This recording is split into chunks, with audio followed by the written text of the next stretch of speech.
आदाब नाजरीन, खबरनामे में आपका इस्तकबाल है। मैं हूं आपके साथ रेशमा। आइए नजर डालते हैं इस वक्त की हेडलाइंस पर।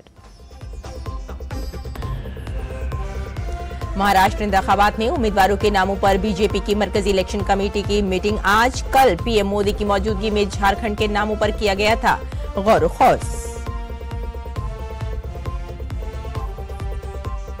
हरियाणा में बीजेपी एमएलए आज अपने लीडर का करेंगे इंतखाब। मरकजी वजीर दाखिला अमित शाह और मध्य प्रदेश के वजीर आला मोहन यादव बतौर मुबस्सिर होंगे मौजूद। वजीर आला की हलफ बर्दारी होगी कल।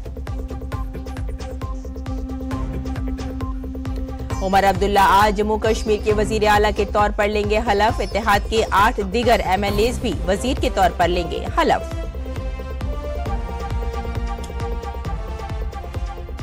शंघाई ताउन तंजीम का इजलास आज पाकिस्तान के इस्लामाबाद में होगा मुनाकिद। वजीर खारजा डॉक्टर एस जयशंकर पेश करेंगे भारत का मौक़िफ़। भारत और न्यूजीलैंड के दरमियान पहला टेस्ट मैच आज से बेंगलुरु में। 3 टेस्ट मैचों की सीरीज हिंदुस्तान के लिए आलमी टेस्ट चैंपियनशिप के नुक्ता नजर से होगी अहम।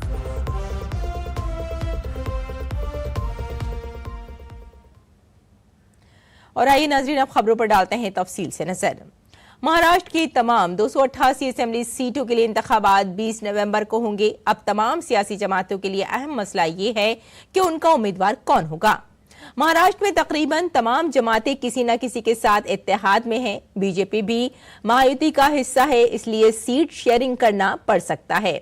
इस सब के दरमियान दिल्ली में बीजेपी के सदर दफ्तर में मरकजी इंतखाबी कमेटी की आज मीटिंग होगी, जिसमें महाराष्ट्र बीजेपी के सीनियर लीडर बशमूल वजीर आजम नरेंद्र मोदी, बीजेपी सदर जेपी नड्डा और अमित शाह शिरकत करेंगे। उम्मीदवारों के नामों पर सबकी मौजूदगी में गौर खौज किया जाएगा। कहा जा रहा है कि महाराष्ट्र में बीजेपी के इत्तेहादियों के साथ सीट शेयरिंग पर बात हुई है और ये काम तकरीबन मुकम्मल हो चुका है, इसलिए जल्द ही इसका ऐलान किया जाएगा। एकनाथ शिंदे की शिवसेना और अजीत पवार की एनसीपी महायुति में बीजेपी के साथ इत्तेहाद है। 288 सीटों वाली महाराष्ट्र असेंबली में अक्सरियत के लिए 145 सीटें दरकार हैं।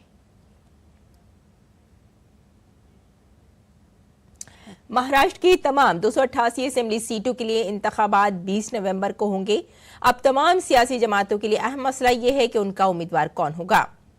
महाराष्ट्र में तकरीबन तमाम जमातें किसी न किसी के साथ इत्तेहाद में हैं। बीजेपी भी महायुति का हिस्सा है और इसीलिए सीट शेयरिंग करनी पड़ सकती है। इन सब के दरमियान दिल्ली में बीजेपी के सदर दफ्तर में मरकजी इंतखाबी कमेटी की आज मीटिंग होगी, जिसमें महाराष्ट्र बीजेपी के सीनियर लीडर बशमूल वजीर आजम नरेंद्र मोदी, बीजेपी सदर जेपी नड्डा और अमित शाह शिरकत करेंगे।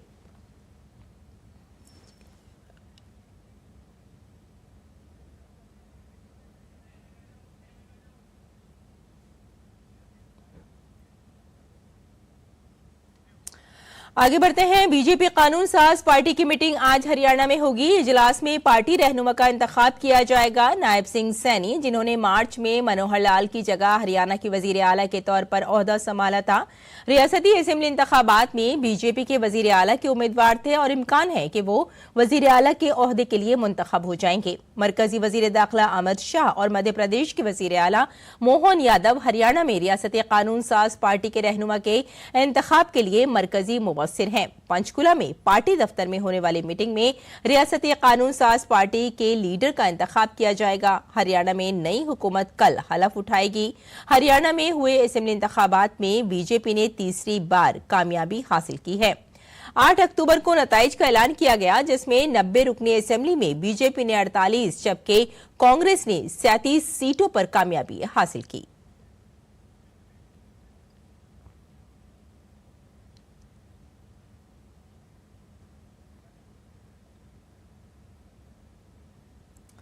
आगे बढ़ते हैं। झारखंड असेंबली इंतखाबात की बात की जाए तो बीजेपी यहां हुकूमत बनाने के लिए अपनी इंतखाबी हिकमत अमली को मुसलसल तेज कर रही है। इंतखाबात के ऐलान के साथ ही पार्टी ने मरकजी इंतखाबी कमेटी की मीटिंग बीजेपी हेडक्वार्टर में मुनाकिद की। देर रात तक जारी रहने वाली इस मीटिंग में वजीर आजम नरेंद्र मोदी और जेपी नड्डा के साथ अमित शाह और झारखंड बीजेपी के सदर बाबूलाल मरांडी और साथ में चंपाई सोरेन और अर्जुन मुंडा भी मौजूद थे। उम्मीदवारों के नामों पर काफी देर तक बहस होती रही। अब अगले 1 या 2 दिन में पार्टी झारखंड के लिए अपने उम्मीदवारों की पहली फहरिस्त जारी करेगी। जराये के मुताबिक मीटिंग में झारखंड की तकरीबन 50 सीटों के लिए उम्मीदवारों के नामों पर तबादला ख्याल किया गया और पहली फहरिस्त में 35 से ज्यादा उम्मीदवारों के नामों का ऐलान किया जा सकता है।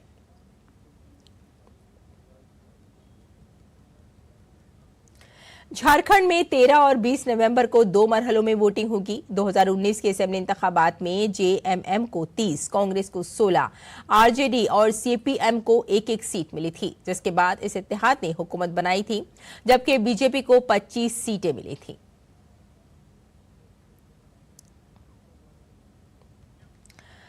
आगे बढ़ते हैं। नेशनल कॉन्फ्रेंस के नायब सदर उमर अब्दुल्ला सुबह दूसरी बार जम्मू कश्मीर के वजीर आला के ओहदे का हलफ लेंगे। आर्टिकल 370 के खात्मे और मुकम्मल रियासत का दर्जा खत्म करने के बाद वो मरकज के ज़ेर इंतजाम जम्मू कश्मीर के पहले वजीर आला होंगे।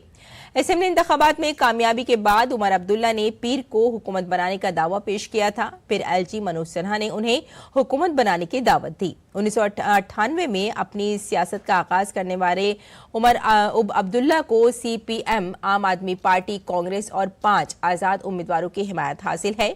श्रीनगर में मुनक्किद होने वाली इस हलफ बर्दारी की तकरीब में इत्तेहाद के 8 दीगर एमएलएज भी बतौर वजीर हलफ लेंगे। कल हलफ उठाने से पहले कांग्रेस ने गुलाम अहमद मीर को कांग्रेस लेजिस्लेचर पार्टी का लीडर मुंतखब किया।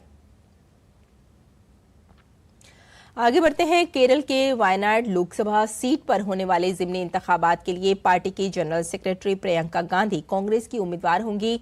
राहुल गांधी के इस्तीफे के बाद वायनाड में ज़िमनी इंतखाब मुनक्किद हो रहे हैं। वायनाड में 13 नवंबर को वोटिंग होगी और 23 नवंबर को नताइज का ऐलान किया जाएगा। इसके अलावा पार्टी ने 2 असेंबली सीटों पर होने वाले ज़िमनी इंतखाबात के लिए भी अपने उम्मीदवारों का ऐलान कर दिया है। कांग्रेस ने केरल की पलक्कड़ सीट से राहुल मनकोटिट्टल और चिलकारा सीट से रामिया हरिदास को मैदान में उतारा है। इलेक्शन कमीशन ने कुल 15 रियासतों में 48 असेंबली और 2 लोकसभा सीटों के लिए ज़िमनी इंतखाबात का ऐलान किया था। वजीर खारजा डॉक्टर एस जयशंकर आज पाकिस्तान के इस्लामाबाद में शंघाई ताउन तंजीम के इजलास से खिताब करेंगे। शंघाई ताउन तंजीम के सरबराह ने हुकूमत का 23वां इजलास आज इस्लामाबाद के जिन्ना कन्वेंशन सेंटर में होगा। ये एक सालाना इजलास है जिसमें तिजारती और इक्तिसादी मसाइल बुनियादी एजेंडा होते हैं। कॉन्फ्रेंस की कार्रवाई का आगाज ग्रुप फोटो और पाकिस्तान के वजीर आजम शहबाज शरीफ के इफ्तिताही खिताब के बाद होगा। शंघाई ताउन तंजीम के दीगर रुकन ममालिक की नुमाइंदगी चीन, रूस, बेलारूस, कजाकिस्तान, किर्गिस्तान, ताजिकिस्तान और उज्बेकिस्तान के वज़राए आज़म के अलावा ईरान के पहले नायब सदर करेंगे। दरियासना एस जयशंकर दस्तावेजात पर दस्तखत करने और दोपहर में सरकारी लंच में शिरकत करने वाले हैं। इसके बाद वजीर खारजा पाकिस्तान के नूर एयरपोर्ट से भारत के लिए रवाना होंगे। आपको बताते चलें कि 9 साल में किसी भारतीय वजीर खारजा का ये पहला दौरा पाकिस्तान का है। शंघाई ताउन तंजीम के सरबराही इजलास के मौके पर वजीर खारजा डॉक्टर एस जयशंकर ने इस्लामाबाद में मंगोल के वजीर आजम लुफ्सना मर्सेन ओयून एड्रिन से मुलाकात की। दोनों रहनुमाओं के दरमियान 2 तरफा शराकतदारी को मजीद मजबूत बनाने पर बात हुई। सदर जमहूरिया द्रौपदी मुर्मू अफ्रीकी ममालिक के 3 रोजा दौरे पर हैं। सदर जमहूरिया आज मौरितानिया के दौरा करेंगी। मौरितानिया पहुंचने के बाद सदर जमहूरिया मौरितानिया के सदर मोहम्मद औलद शेख अल गजवानी से मुलाकात और बातचीत करेंगी। मौरितानिया के वजीर आजम मुख्तार औलद निजे और वजीर खारजा मोहम्मद सालिम औलद मरजूख की सदर जमहूरिया द्रौपदी मुर्मू से मुलाकात मुतवक्के है। इसके अलावा सदर जमहूरिया मुर्मू भारतीय बिरादरी के अरकान से भी बातचीत करेंगी। सदर जमहूरिया के दौरे से भारत और मौरितानिया के बाहमी ताल्लुकात मजीद मजबूत होंगे। सदर जमहूरिया द्रौपदी मुर्मू 4 मुफाहमतनामों पर दस्तखत करेंगी, जिनमें सदारती दफ्तर खारजा की मुशावरत और सिफारती पासपोर्ट रखने वालों के लिए वीजा की छूट शामिल है। मौरितानिया के सदर के यहाँ सदर जमहूरिया द्रौपदी मुर्मू के लिए इशाइये का एहतमाम किया गया है। आपको बता दें कि मौरितानिया इस वक्त अफ्रीकी यूनियन का सदर है। सदर जमहूरिया द्रौपदी मुर्मू 13 से 19 अक्टूबर तक 3 अफ्रीकी ममालिक अलजायर, मौरितानिया और मलावी के दौरे पर है। किसी भारतीय सरबराह मुमलिकत का इन ममालिक का ये पहला दौरा है। अपने 3 मुल्कों के दौरे के दौरान सदर जमहूरिया द्रौपदी मुर्मू मौरितानिया के बाद वार्म हार्ट ऑफ अफ्रीका कहे जाने वाले मुल्क मलावी पहुंचेंगी। इस दौरे के दौरान भारत और मलावी के दरमियान मुख्तलिफ शोबों में ताउन को फरोग से मुताल्लिक मुतादिद अहम मुफाहमतनामों पर भी दस्तखत किए जाएंगे। सदर जमहूरिया मलावी में भारतीय बिरादरी से भी मुलाकात करेंगी। इसके अलावा सदर जमहूरिया दीगर मुतादिद प्रोग्रामों में शामिल होंगी। सदर जमहूरिया के मलावी दौरे के मुताल्लिक मलावी में भारत के high commissioner S Gopal Krishnan से बात की हमारे नामानिगार अजीत द्विवेदी ने। राष्ट्रपति द्रौपदी मुर्मू 3 दिन के मलावी दौरे पर आ रही हैं और मलावी दौरे पर आने वाली वो भारत की पहली राष्ट्रपति हैं। क्या मायने हैं इस दौरे के और क्या कार्यक्रम होंगे मलावी में, हम बात करते हैं। हमारे साथ बात करने के लिए मलावी में Indian high commissioner S Gopal Krishnan ji हैं। सर, 3 दिन का दौरा है राष्ट्रपति जी का, क्या मायने हैं दौरे के? We have a very strong partnership with Malawi on a developmental project. We have implemented close to $180 180 million worth projects here. उसके अलावा हम कैपेसिटी बिल्डिंग और स्कॉलरशिप काफी सारा चीज में मलावी के लिए सपोर्ट कर रहे हैं। वो ये विजिट है, महत्वपूर्ण विजिट है। This is the first visit by an Indian president and we are very confident that this visit will give an impetus to the bilateral relations and also the commercial relations between the two countries. Malawi में भी भारतीय समुदाय है जो कि तमाम क्षेत्रों में लगातार मलावी के विकास के लिए काम कर रहा है, तो उस समुदाय से भी मिलने का है कार्यक्रम राष्ट्रपति जी का? So we have a community reception on 17th where we have about close to 600 people will be there.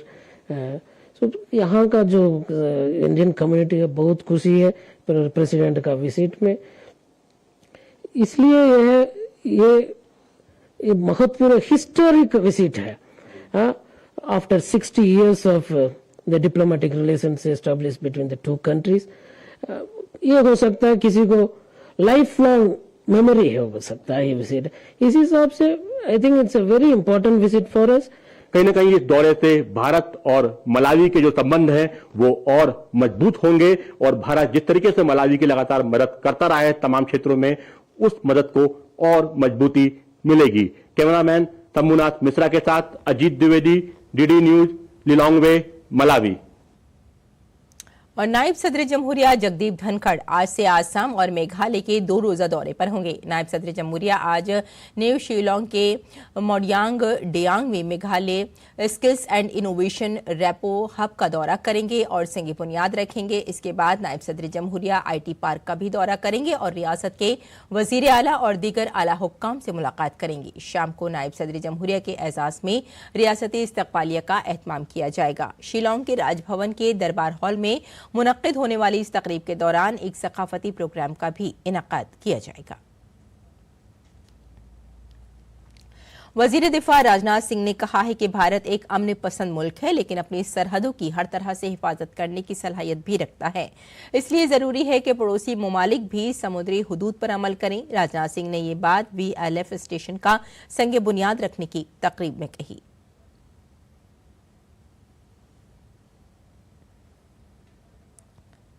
Bharat तोड़ने में नहीं बल्कि सबको जोड़ने में विश्वास रखता है, इसलिए हम लोग हर तरीके से सभी हमारी फ्रेंडली कंट्रीज, मित्र पड़ोसी देशों के साथ लेने के लिए हर संभव कदम उठा रहे हैं। भारत की मैरीटाइम बाउंड्रीज जिन देशों से लगती है उन्हें यह समझना चाहिए कि मैरीटाइम सिक्योरिटी एक कलेक्टिव इफोर्ट, सामूहिक प्रयास है। बाहरी शक्तियों को अपने घर के दरवाजे पर बुलाना और बिठाना उस यूनिटी ऑफ इफोर्ट को चोट पहुंचाता है। बे ऑफ बंगाल और इंडियन ओशन रीजन में शांति और व्यवस्था बनाए रखना हम सबकी यह टॉप प्रायोरिटी होनी चाहिए। भारत के इस प्रयास में सभी फ्रेंडली कंट्री के साथ जरूरी है, क्योंकि यदि एक भी देश छूटा तो समझिए हमारा राष्ट्र का सुरक्षा चक्र टूटा। राजधानी दिल्ली में टेराकोटा अशिया के मेले का एहतमाम किया जा रहा है। लोगों की बड़ी तादाद मिट्टी से बनी खूबसूरत अशिया खरीदने के लिए जमा हो रही है। पेश है ये रिपोर्ट।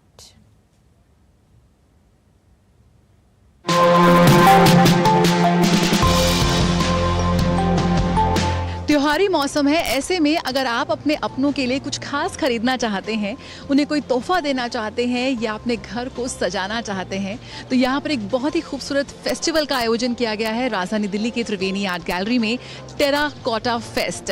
टेराकोटा फेस्ट 2024 एक ऐसा मंच है, यहाँ पर देश भर से आप इस वक्त देख सकते हैं कि जो टेराकोटा आर्टिस्ट हैं वो एकत्र हुए हैं इस खास प्रदर्शनी के लिए। यहाँ पर मिट्टी से खास तौर पर बनी हुई इन टेराकोटा वस्तुओं को आप यहाँ पर देख सकते हैं। आप कहाँ से आए हैं? कच्छ से आए मैडम।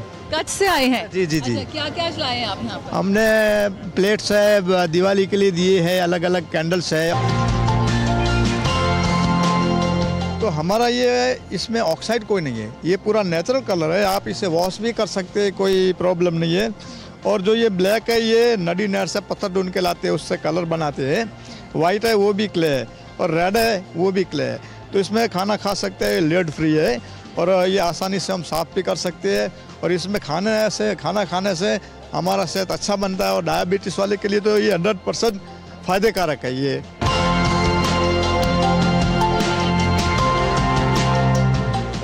त्रिवेणी कला संगम और दिल्ली ब्लू पॉटरी ट्रस्ट द्वारा आयोजित किया गया है ये त्रिवेणी टेराकोटा फेस्टिवल, जिसमें 10 राज्य विभिन्न प्रकार के आए हुए हैं अपना सामान लेकर के। तो कुछ हैं जो महाराष्ट्र से हैं, उड़ीसा से हैं, वेस्ट बंगाल से हैं, दिल्ली एनसीआर से हैं, हरियाणा से हैं, गुजरात से भी हैं। ये हमने एक आटा चक्की खरीदी है, तो ये हमारा पुराना कल्चर है, बच्चे आगे इसको देखें और इस चीज़ को आगे तक लेकर जाएं। अब तो सब मशीनी हो गया है, पर इन चीज़ों को जीवित रखना चाहते हैं। मैं इस जो पॉटर मार्केट की संस्था को बहुत बहुत धन्यवाद देना चाहता हूँ कि हम जैसे कारीगरों को ये रोजगार दे रही है और बहुत अच्छा काम है जी, अच्छा बिक्री हो रही है और लोग वाक पसंद कर रहे हैं जी, खूब बढ़िया तरह से।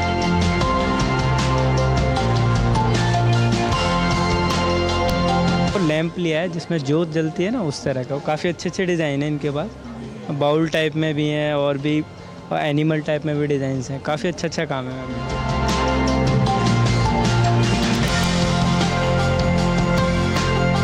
इस मेले के जरिए एक कोशिश है हमारे मिट्टी के कारीगरों को एक मंच देने की, उन्हें रोजगार देने की। और आपको यहाँ पर एक से बढ़कर एक नायाब चीज़ें देखने को मिल जाएंगी। फ्रिज मैग्नेट अक्सर प्लास्टिक के या मेटल के होते हैं, लेकिन यहाँ पर उन्हें मिट्टी के द्वारा बनाया गया है। हर किसी के बैग में, दुकानों में आपको प्लास्टिक की बॉटल मिलेगी, लेकिन यहाँ पर इस मिट्टी की बॉटल को बहुत ज़्यादा पसंद किया जा रहा है। और ज़्यादा नहीं, सिर्फ 100 रुपये की है ये बॉटल। तो कोशिश कीजिए कि मिट्टी को अपने जीवन में एक बार फिर लेकर आएँ और ना सिर्फ आप पर्यावरण के लिए कुछ अच्छा करेंगे, पर अपने जीवन के लिए भी। कैमरा पर्सन अजीत के साथ जया सिन्हा, डीडी न्यूज़, दिल्ली।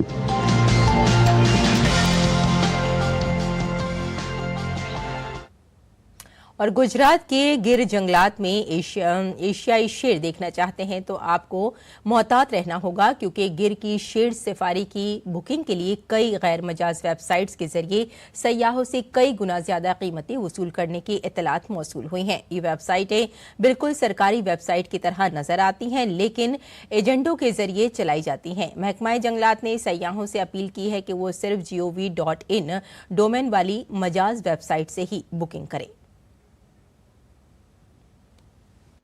गिर सफारी के लिए जाने वाले पर्यटकों को कई बार जब वो गिर सफारी के बारे में सर्च करते हैं तो कई ऐसे विकल्प उनके सामने आते हैं जो सरकारी विकल्प नहीं होते हैं, जो प्राइवेट एंटिटीज होती हैं, जो प्राइवेट वेबसाइट्स होती हैं, उसके परिणाम सर्च इंजन उन्हें दिखाते हैं। हमारे इस बारे में हमसे और ज्यादा बातचीत करेंगे नित्यानंद श्रीवास्तव, जो कि principal chief conservator of forest हैं गुजरात के। इसमें सर ऐसा पर्यटकों द्वारा कहा जा रहा है कि जब वो सर्च करते हैं तो कई प्राइवेट वेबसाइट्स जो सरकारी जैसी दिखती हैं वो उनके सामने आती हैं और वो उनसे जो सरकारी चार्ज है उससे ज्यादा वसूल रहे हैं। तो ऐसे कई केसेस सामने आ रहे हैं, क्या कहेंगे, क्या कार्रवाई की गई है इस बारे में? देखिए, इसके बारे में अभी हाल में एक ह्यूमन राइट कमीशन में एक केस भी हुआ था और उस समय ये और पास्ट में भी ऐसी इंसिडेंट्स बहुत बार देखी गई है। हम लोगों ने कई बार इस विषय पे डिस्कस भी किया है। हम जब सर्च इंजन हम देखते हैं गिर नेशनल पार्क का तो प्राइवेट वाली वेबसाइट पहले आ जाती है, हमारी वेबसाइट तीसरे नंबर पे आती है। लेकिन हमारे वेबसाइट में एक इम्पोर्टेंट एस्पेक्ट है कि उसकी डोमेन जो है उसमें gov.in लिखा हुआ है। तो यदि किसी वेबसाइट में gov.in है यानी वो गवर्नमेंट की वेबसाइट हुई, कोई दूसरे वेबसाइट पे जाता है तो नॉर्मली इनकी मोडस ऑपरेंडी ऐसी हो गई है प्राइवेट ऑपरेटर्स की कि ये डेटा कलेक्ट करते हैं। ये लगभग हमारे वेबसाइट में जो जरूरियात है, आपके नाम, आपके टेलीफोन नंबर, आपके आधार नंबर, आपका एड्रेस एक्सेट्रा, ये सारी जो हमारे वेबसाइट में जो बुकिंग की जरूरियात है ये अपने वेबसाइट में वो कैप्चर करते हैं और उसके बाद वो डिटेल्स लेकर के हमारे वेबसाइट में वो जाकर के बुकिंग करते हैं। अब जहां तक ये बात रहा कि वो हमारे द्वारा अधिकृत नहीं है, जब हम लोग बुक करते हैं तो पर्सन की केवल एंट्री टिकट बुक करते हैं जो लगभग 800 रुपए है, लेकिन जब वो बुक करते हैं तो पर्सन की एंट्री टिकट के साथ साथ व्हीकल भी बुक करते हैं, व्हीकल के पैसे भी लेते हैं। तो आप देखेंगे कि पर पर्सन शायद वो रकम 5,000, 4,500 या 5,400 ऐसे रकम लेते हैं। गिर के एशियाई शेर देखने जाना है और सफारी करनी है तो बेशक कुछ बातों का ध्यान रखना जरूरी है। इसमें अगर हम बात करें तो सरकारी वेबसाइट को किस तरीके से आप एक्सेस कर सकते हैं, और अगर आप ऑनलाइन सर्च इंजन पे जा रहे हैं तो ये सुनिश्चित करें कि आप बुकिंग जो है वो सरकारी वेबसाइट पर करें और उसके साथ ही किसी भी एजेंट के झांसे में ना आए। कैमरा पर्सन लक्ष्मण राजपूत के साथ मैं मेघना देव, डीडी न्यूज, गांधीनगर, गुजरात। और आइए अब नजर डालते हैं दिल्ली से शाये कुछ उर्दू अखबारात पर।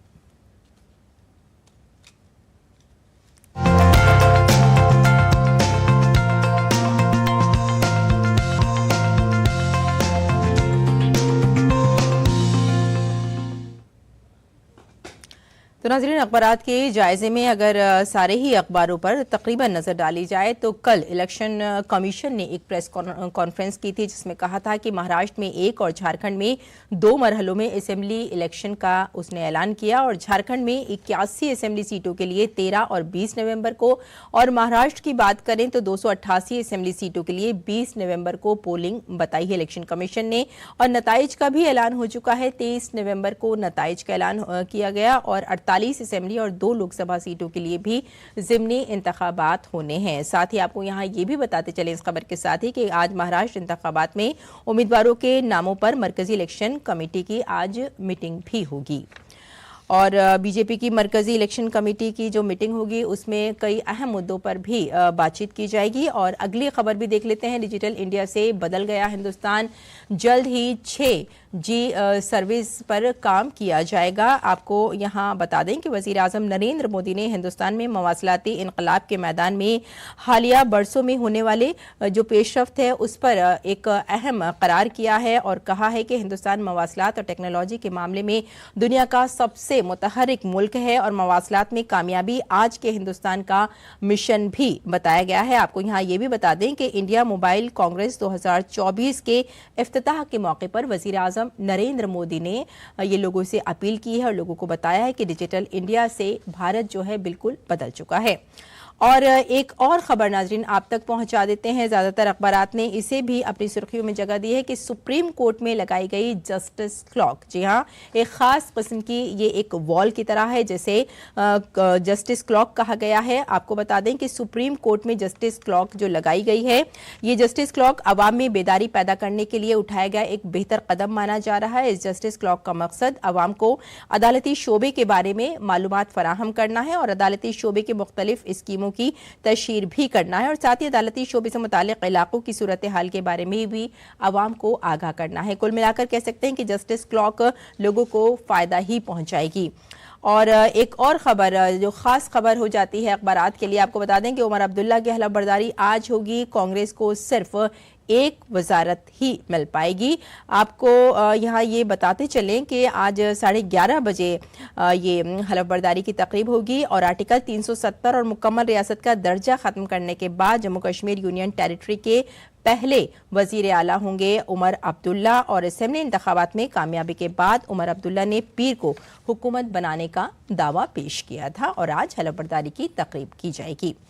और एक और खबर देख लेते हैं, सिंधु डेनमार्क ओपन के प्री क्वार्टर फाइनल में लक्ष्य सेन अलबत्ता बाहर हो गए हैं। सिंधु ने पहले गेम में 21-8 से आसान जीत दर्ज की थी। सिंधु दूसरे गेम में 12-7 से भी आगे थी। और ख़ास खबर एक और है नाजरीन हमारे पास, जिसे हमने अखबारात से ही लिया है कि किसान किसी भी हालत में पराली न जलाएं। डिप्टी डायरेक्टर ज़राअत का ये कहना है, क्योंकि जिस तरह से बताया गया कि रियासती हुकूमत की तमाम कोशिशों के बावजूद भी पराली जलाए जाने के वाक़यात मुसलसल हो रहे हैं। लिहाजा जो किसान हैं उनको बार बार कहा जा रहा है कि वो पराली न जलाएं। और अब तक के जो वाक़यात हुए हैं उसके बारे में बताया गया है कि कसूरवार किसानों से मजमूई तौर पर 1,75,000 रुपए जुर्माना अब तक वसूल किया जा चुका है। और बार बार उन्हें बताया जा रहा है, आगाह किया जा रहा है कि पराली न जलाएं, जिससे वाकई बहुत नुकसान होता है। कसूरवार पाए जाने पर अभी भी जो लोग पराली जलाएंगे, जो किसान पराली जलाएंगे, सख्त कार्रवाई का इंतबाह दिया गया है।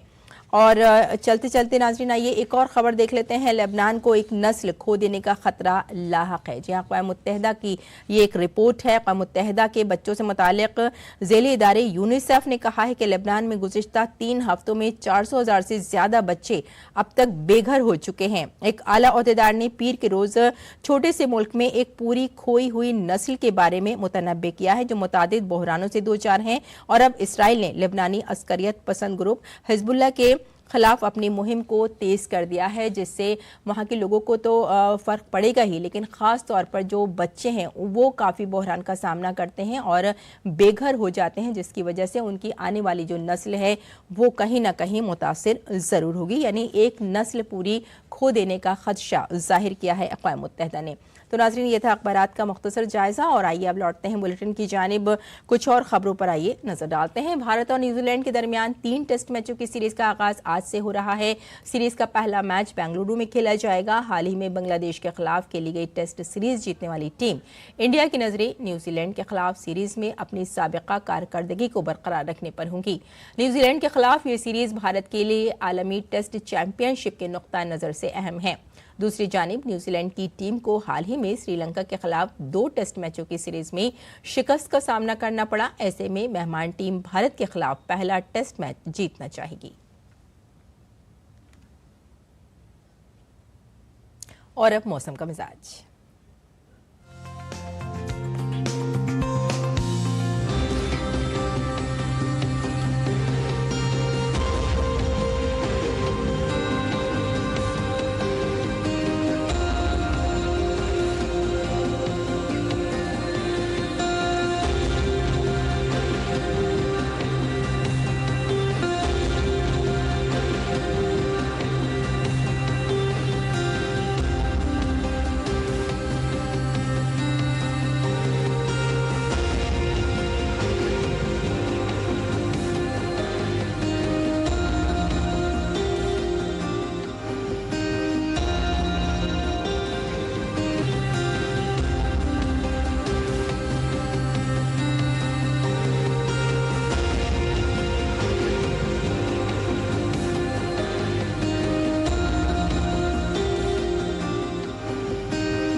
तो नाज़रीन, खबरनामे में फिलहाल इतना ही। इजाज़त दी, आदाब।